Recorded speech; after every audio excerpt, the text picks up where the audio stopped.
Greetings, Guardians, my name is Bife here.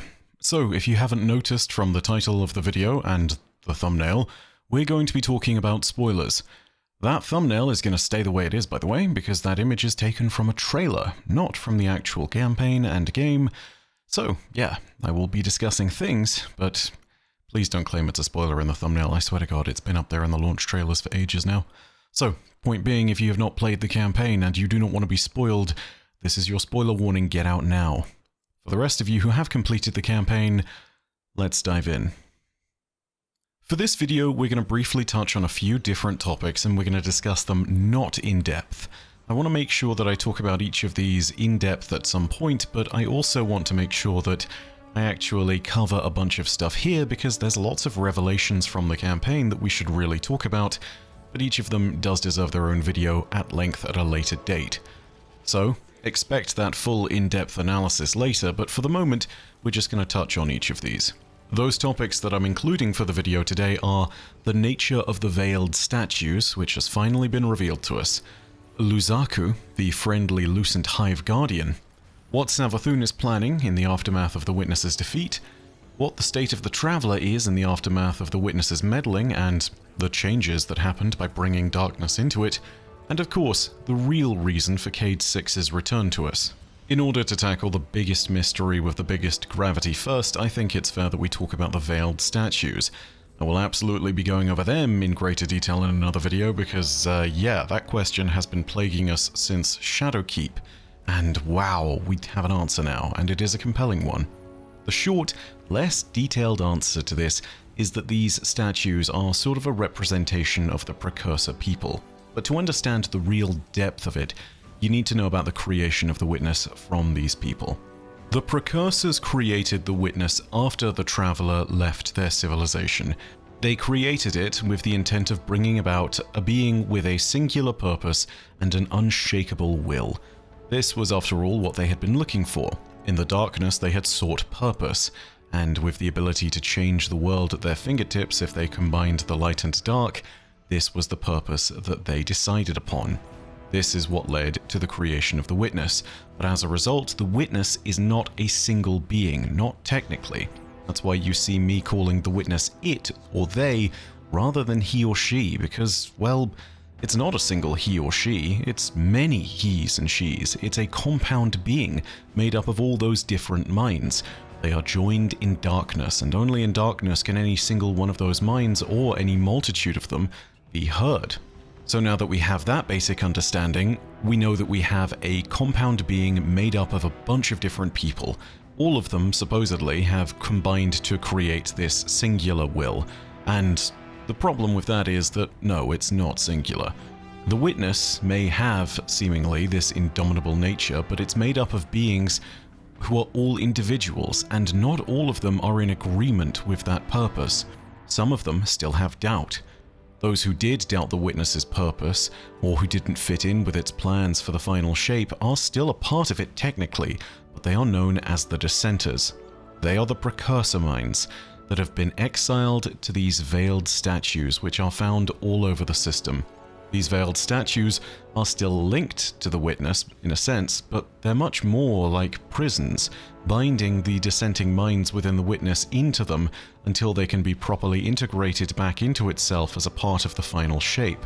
The Witness culled all fear and doubt from itself by placing these minds into these bound prisons, these statues, and these statues have as a result been reaching out to help us in final shape so that we can destroy the Witness at last, freeing them. There are an absolutely wild number of implications for this, from the Deepstone Crypt and what it meant for Clovis being sent places by the K1 artifact, to Eris's discovery of the powers of stasis, to our strength and power of deep sight, which was gained from one of the statues in Witch Queen, to why one of them was on the Witness's pyramid ship in the first place and guarded by a tormentor. There's a lot of stuff that we don't know about, and I'll need to go into depth on all of those in a different video. The biggest question in my mind that it leaves is what the heck is K1, and why is that linked to all of this? Regardless, another video is going to need to be where we study that. For the moment, we have this major note. where we understand that the dissenters are within each of these statues, and that these statues are also a representation of beings that have made up the Witness itself. Most principally of all, they gave us the key to defeating the Witness, and without it, we would have no hope whatsoever.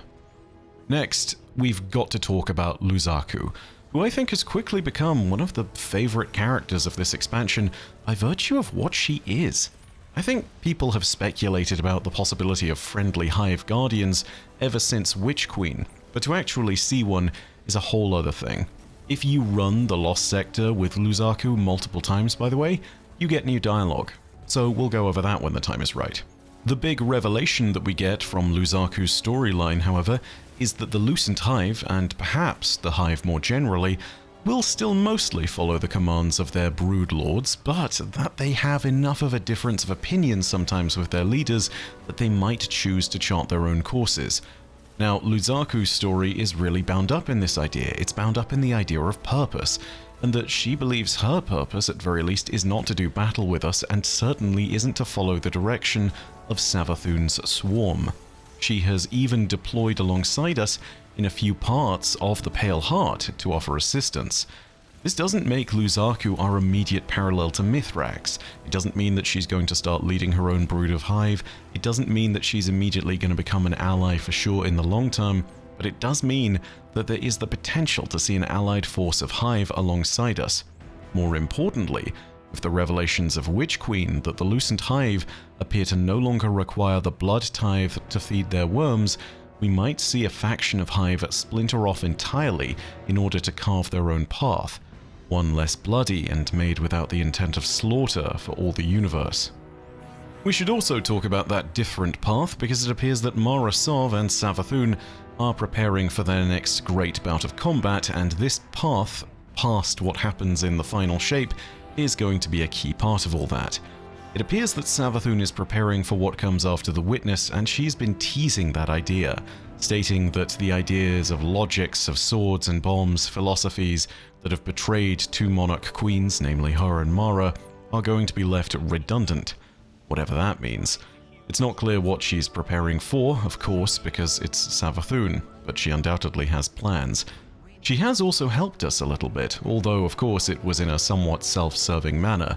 The aftermath of some of our world quests, including the adventures Queens Part 1 and Queens Part 2, allows us to see a moment where Savathun reveals to us that there are fissures of light within the Traveler that are hidden deeply by darkness. A darkness so deep that one needs to almost become a Taken in order to see it.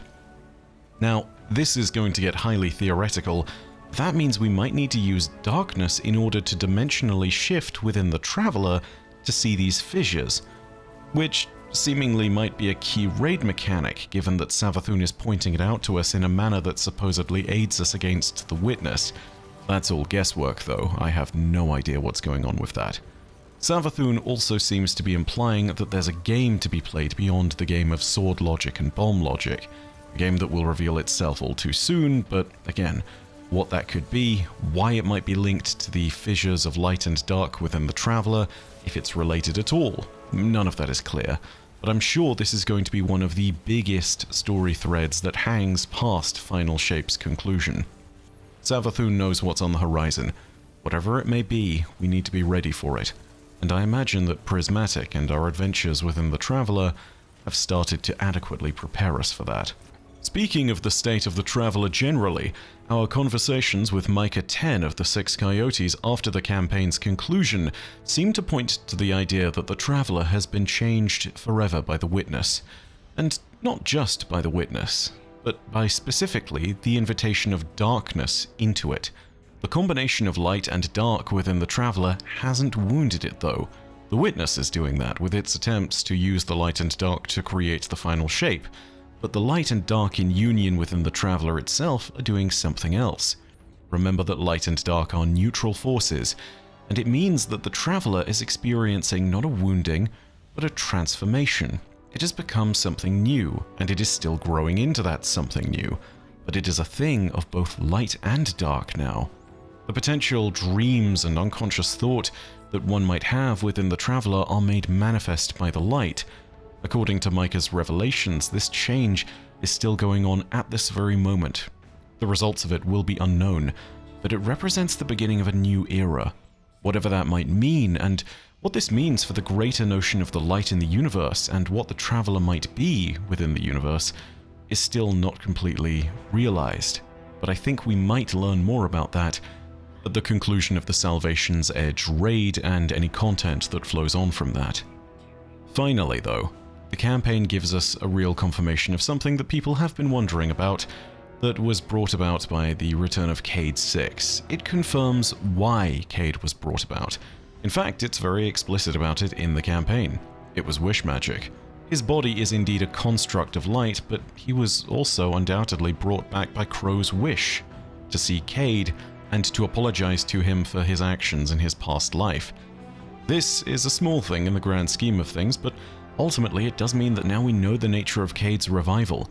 This was all thanks to Riven, who Crow spoke with just before he headed through the portal, and unwittingly, Crow did not realize that Riven was masquerading as Mara at the time, and Crow enlightened Riven at this point to the idea that the only thing he wished for was the ability to apologize to Cayde. This, combined with Crow in the moment of passing through the portal, wishing to see Cayde again, well, it resulted in Cayde being suddenly lifted back into the Pale Heart, Ace of Spades and all. But this is wish magic, which means we need to be aware of that fact. Remember that when Ahamkara are involved, they twist the wishes of those who bargain with them. Riven may have done this. Let's be clear though, there is a coin flip, maybe less than a coin flip chance, that Riven didn't twist this wish. If that is true, it's going to be interesting to see how things pan out. But I have a feeling that she hasn't completely followed the ways of Taranis just yet. With all of that being said, Cayde's presence is still something that will lead to unforeseen consequences, consequences that may only pan out in time. Of course, this isn't every revelation from the campaign, it isn't even every question. There is so much else that's going on in Final Shape, and lots of it is very in deep. I promise to you all that I will continue to cover things as time goes on, because there's just a lot to talk about, but for the moment, I figured I would get a video out there and just cover the basics and really go into depth about the things that we knew, which I think are going to be pretty important. There are two other things I just wanted to mention. The first of which is, I hope that we get a little bit more stuff on the nature of the Traveler after the raid. I will fully admit I've not had time to read any lore tabs. I'm too busy grinding to make sure that I can be raid ready. That being said, I do think that there is a room here where we need to see the nature of the Traveler explored more, and I don't doubt that we'll see more about that when the Final Shape raid is done and when any post-raid content has been released. Because ultimately it is the big glaring question, and there are hints to things changing already. The fact that Micah 10 is picking up the idea that the Traveler is now a being of light and dark instead of just a being of light is a big change all on its own as is. Secondly, the Dissenter statues within the campaign refer to something called the First Knife, something that cut them away from the Witness until they were ready to be rejoined into the Final Shape. This could just be another title for the Witness. The Witness itself could easily have cut them out. So maybe this is speculation that leads to nowhere. But we've all heard about the First Knife if we're lore junkies, and we've all heard about the idea of the Winnower and Gardener and that mythology for so long that I think we're conditioned to question whether it actually is the Witness. So ultimately, I'm not saying that there is anything else going on there, but I am saying keep an eye on things. There may be a point at which it's confirmed that the First Knife is just the Dissenter's internal notion for what the Witness is, and a title that they use to refer to it. That being said, it could be something different. And if it is, that is entirely terrifying, because it appears that the Witness is wielding it. I don't know if the Gardener and Winnower exist, I don't know if that entire mythology is true, but if it is, and the Witness is wielding the Winnower, oh, what does that mean for the universe? That's terrifying. All of this is to say I don't know, but keep things on the horizon. And it's also to say that that entire last minute worth of stuff is entirely speculative, so don't take it as gospel. We do not know any of that. For the love of God, I don't want to see Reddit threads or comments on videos or comments in Twitter threads being like, the Witness is wielding the Winnower. No, please, let's not go there. Let's keep our minds open and just be aware that there are still things we don't know. So, with all that being said, let me know if there's a mystery or a revelation within the campaign that you want me to make a video about. Let me know down below in the comments section, because the likelihood is I will cover it, and if there is one that rises to the top of the comments, you can bet that I'll make a video on that faster. All that being said, know that as per usual, your viewership as always is quite enough for me, and that in the meantime, my name is Bife. Rhodacia ad Astra. I'll see you, Starside.